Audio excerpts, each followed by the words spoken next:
This is the plaintiff, Cynthia Gray. She says she purchased a stove from the defendant, and a week later the thing wouldn't turn on. It would just make a boom noise. No matter what she does, she can't get the thing to work. And she's had it with the defendant's excuses and is suing for the return of her $710. This is the defendant, Sherry McGarry. She says she and the plaintiff got into a heated argument over the stove's warranty. She even offered to exchange the stove, but the plaintiff kicked her out. And, well, here they are. She's accused of getting hot under the collar with a customer. All parties, please raise your right hands. People's Court is now in session. The Honorable Judge Marilyn Milianthar presiding. Litigants have been sworn, Your Honor. Thank you, Douglas. You're welcome. Okay, Ms. Gray, you apparently had a broken down stove and needed a new one, and you bought one from the defendant, correct? Yes. And what kind of place is that you bought it at? It's a used appliance store that she had for years, which I bought a stove before from her, and it was fine years ago. All right. And it was fine. Okay. So that's why I bought another. So what happened with this one?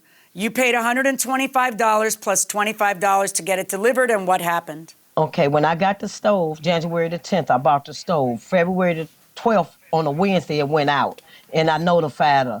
And so she came back March the 5th, Thursday, and she lit the oven. All right, when you first bought it, was all of it working? Yes, All ma'am. right. So then it stopped working, and you called Ms. McGarry, and she went over herself, or she sent somebody? She came out to fix it. Okay. Did she ever fix the stove, yes or no? No. And the last time that she came to fix it, how did she leave it? Oh, I'll come back and I'll fix it? Or what was it that happened? And then she just never surfaced? Or how did it end? When she came, she cut it on, and it came on, and I said, but Sherry, can you at least wait till the light come on? And she said, no, it's fixed, and she walked on. So then you kept calling, and you told her, look, it's broken, it didn't, and what did she say? We was communicating through the phone, and she never would respond to me.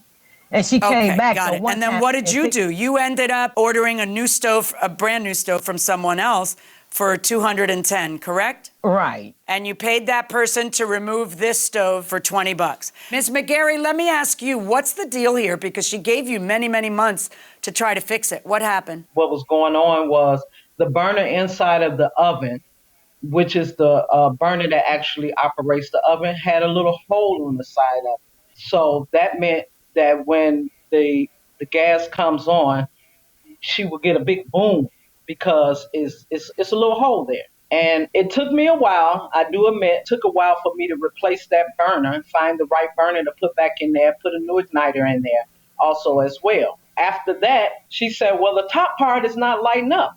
And I'm like, what do you mean the top part? And she was talking about the broiler. There's also an igniter for the broiler as well. I said, Ms. Gray, you had me working on this one part here, and you're telling me that you don't care if this is what cooks. But I don't understand. You'd been there. Right, but you had been there 3 times. Why didn't you notice that it wasn't working? I mean, she's not an expert. You're the expert. You had been there so many times. Didn't you notice it when you turned it on? Right, I know, but, like... No, the broiler, I never turned the broiler on because the average person doesn't use a broiler to cook. They use a broiler to just brown their food. The oven part is what you use to cook with. After I finished with the oven part and I put the new burner in there and also the new igniter, she got upset because the broiler wasn't working. Okay, and when she got upset, then that's when things just kind of went off the chart because she starting to curse a little bit or whatever the case may be. And when I get into those situations, I just walk away from it. She said, well, you don't have to worry about coming back here anymore. I'm going to take you to court and blah, blah, blah. So when people tell me that, that's what I do. I just walk away. And that's what I did. I walked away. Okay, Judge Merlin. But, you went to her house how many times to get it working? How many times did you go to the house to get the item you sold? It was a lot of times that I did go to the house to get it working. So in those times, don't you think that you should make sure it's fully working? Like you're blaming her, but it seems to me you should make sure it's fully working. Go ahead, Ms. Gray. What were you going to say? Okay. And she told me she was going to get a new pipe. She took the pipe out of here, but she never did and bought the old pipe back with the same hole in it. She put it on there. I don't know about the stove. No, So I it did kept not. saying No, I did boom, not. boom, boom. I did not do that. So I called. That is So I had to buy. incorrect. I called the gas company. The gas company came because I kept smelling gas, and the stove kept saying boom, boom.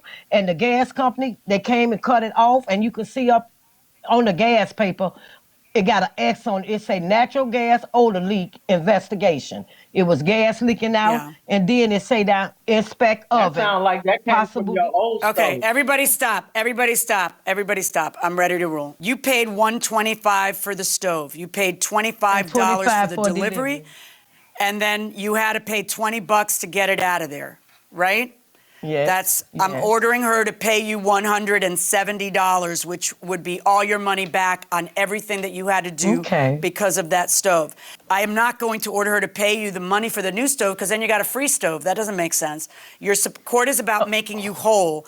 That means that we're supposed to make sure that you're not out any money for, and you know, I'm bothered by the fact that you had to wait and wait and wait, but you know, those are also decisions you made to wait and wait and wait. And you can't really get a pain and suffering on an appliance case. Pain and suffering is for other types of cases. So I'm ordering her to reimburse you the $170 and of course your court costs and prejudgment statutory interest from the day that you paid her, because you really didn't have a stove since the time you paid her back in February, whenever it was. What about your what? What about my stove? My stove? I kept telling her to pick it up. No, I'll tell you what. Normally, wait.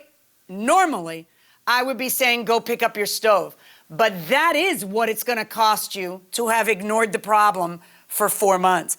When you say, well, when that happens, I want to walk away, that's fine. But I know she's telling you I'm going to sue you, blah, blah, blah, blah. So, yeah, you're out of stove. Okay, that's my verdict. Thank you, Your Honor.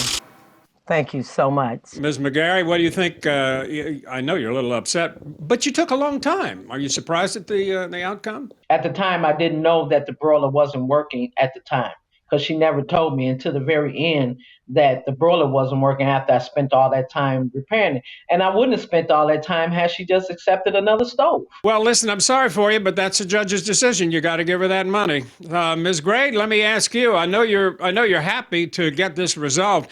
I'm wondering, what were you doing all this time when you didn't have a stove that worked? What were you doing? But see, I could cook.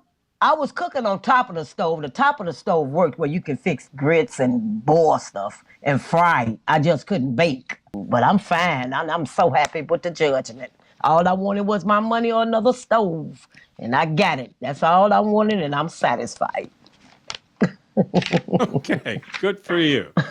One satisfied plaintiff. That's good. The defendant didn't really provide the service. No, and you know, she said, oh, she could have just had another stove. Well, that's not how it works. Right.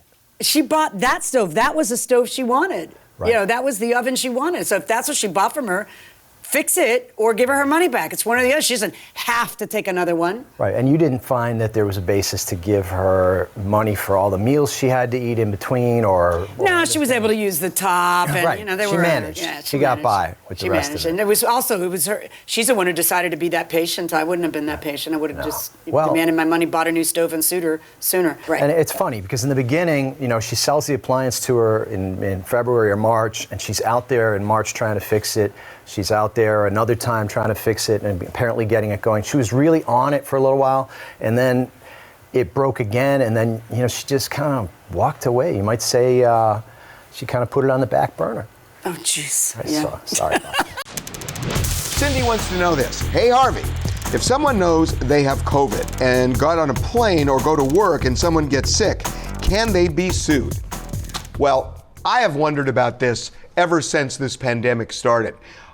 I think if someone knows they have COVID and they are not exercising precautions like a mask or social distancing, knowing they have it, and they expose themselves to you, and you can prove you got it from them, which is a big thing, proving that, I think, frankly, you might have a case for damages that you suffer as a result, because it's so irresponsible if you can trace it back to that person.